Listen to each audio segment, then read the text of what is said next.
Ensinamentos sobre a diaconia.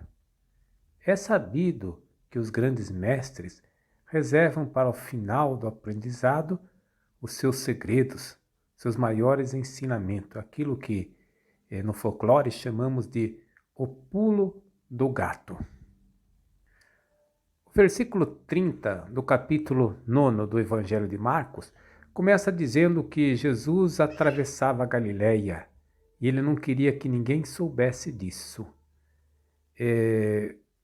Jesus então está fazendo a sua viagem derradeira, a última viagem de Jesus, está se dirigindo para Jerusalém. E ele está então dando os seus últimos ensinamentos. O ensinamento que ele está dando no versículo 31 é falando sobre a sua morte, a morte dolorosa na cruz. Então ele dizia: o Filho do Homem vai ser entregue nas mãos dos homens e eles matarão. Mas em 3 dias após a sua morte ele ressuscitará. Os discípulos não compreendem nada do que ele está falando, estão confusos e eles têm medo de perguntar. Mas podemos, pelo desenrolar do texto, conjecturar o que se passava na cabecinha dos discípulos. Eles pensam que Jesus vai chegar lá em Jerusalém e vai acontecer uma coisa espetacular, mais espetacular do que a travessia do Mar Vermelho a pé enxuto ou a conquista de Jericó por Josué, quando ele tocou trombetas e deu volta com a Arca da Aliança lá no cerco de Jericó, as muralhas ruíram.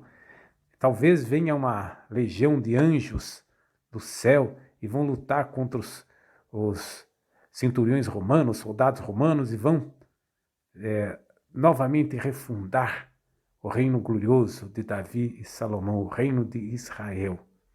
Mas o mestre está dizendo que vai morrer, coisa que não se encaixa muito bem. Então eles estão forçados a pensar assim: olha, ele vai assumir o poder como Messias, vai cumprir a sua missão, vai voltar para junto de Deus e vai precisar de um sucessor. Então, quem será o primeiro-ministro?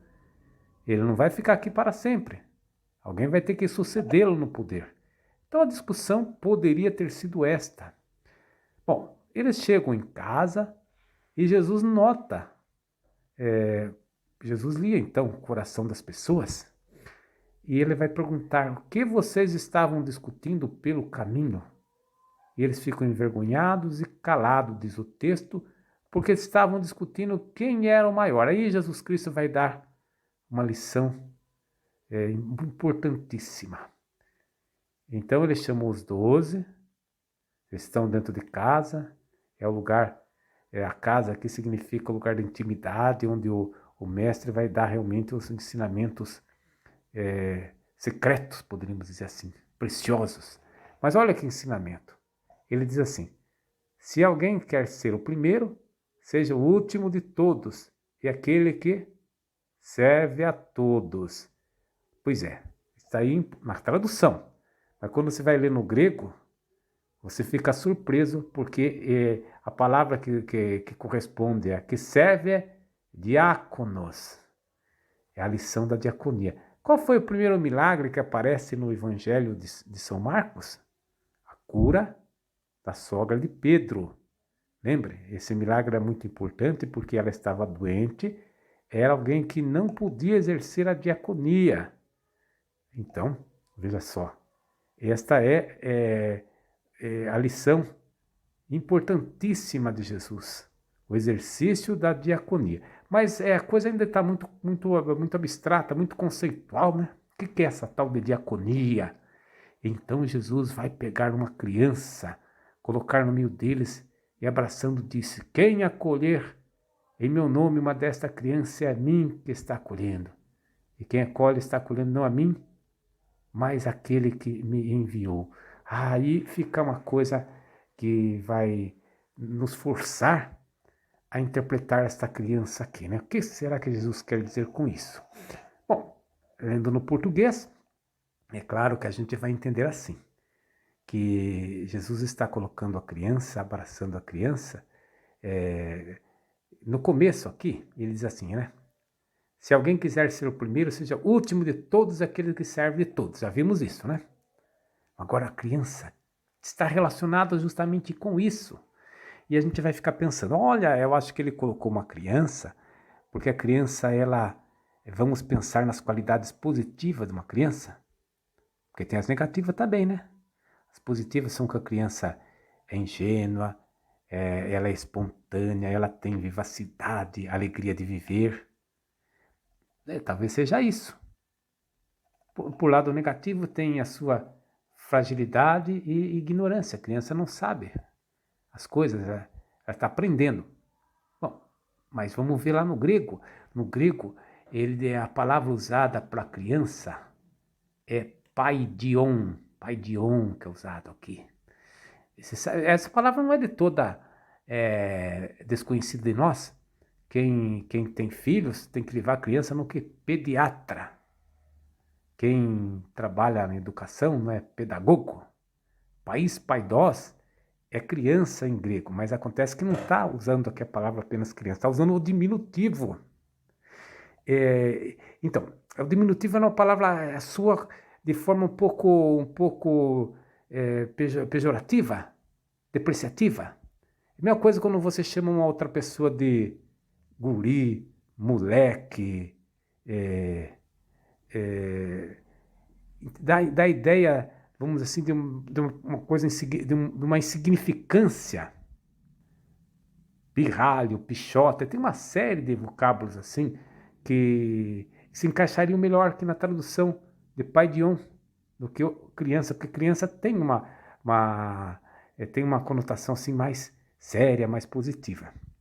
Mas vamos ver no contexto lá daquela época quando era usada esta palavra. Estamos falando, você lembra que a discussão começava quem é o maior? Estamos falando de hierarquia. Quem que é mais poderoso? O primeiro-ministro, o rei. Mas quem que está no último lugar dessa sociedade da época de Jesus? Justamente o paidion. O que ele era? Era, vamos dizer assim, todo artesão tinha uma oficina, um ceramista. No caso de Jesus, que ele foi marceneiro. Toda oficina tinha este elemento. Naquele tempo, o trabalho infantil não só não era proibido, como era considerado algo necessário. E este paidion estava no último lugar na hierarquia social. É aquele que todo mundo manda nele. Até o escravo tinha um estatuto melhor do que ele, porque essa criança fazia todo serviço que ninguém queria fazer, serviço monótono, serviço sujo, é limpar a oficina, é lavar ferramentas, é guardar, serviços mecânicos, serviços desqualificados. Mas note algo mais precioso ainda, Jesus está se identificando como um paidion, entenderam? Então quer dizer, quando nós fazemos o bem a uma outra pessoa, temos que ter essa dimensão de que estamos fazendo para Jesus. Aqui se encaixa muito bem, eu sei que a história é bem conhecida, dizem que é um fato histórico, de Madre Teresa de Calcutá, quando um repórter quis passar um dia inteiro com ela para ver todas as suas atividades, o que ela fazia.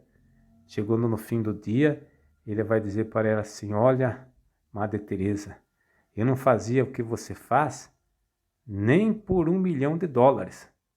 Lavar feridas de leproso, a vida dela levantar de madrugada, já começar rezando e levando todas essas atividades. O que ela respondeu para ele? Nem eu. Entenderam? Ela fazia aquilo para Jesus, porque ela percebia a presença do paidion, a presença desta criança que Jesus fala no outro. Quem acolher esta criança está acolhendo a mim. O mais desqualificado, quem está acolhendo essa, sendo bondoso para com aquele último do último, está fazendo. Olha o lugar que Jesus ocupa.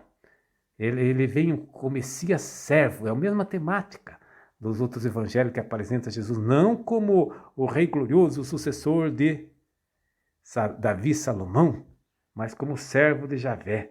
E hoje o texto fala, vai mais abaixo ainda, como o pai Dion. Então, o texto, meus irmãos, como comecei dizendo, de hoje é a grande lição da diaconia. O cristão é aquele que exerce a diaconia. Amém. Ensinamentos sobre a diaconia. É sabido que os grandes mestres reservam para o final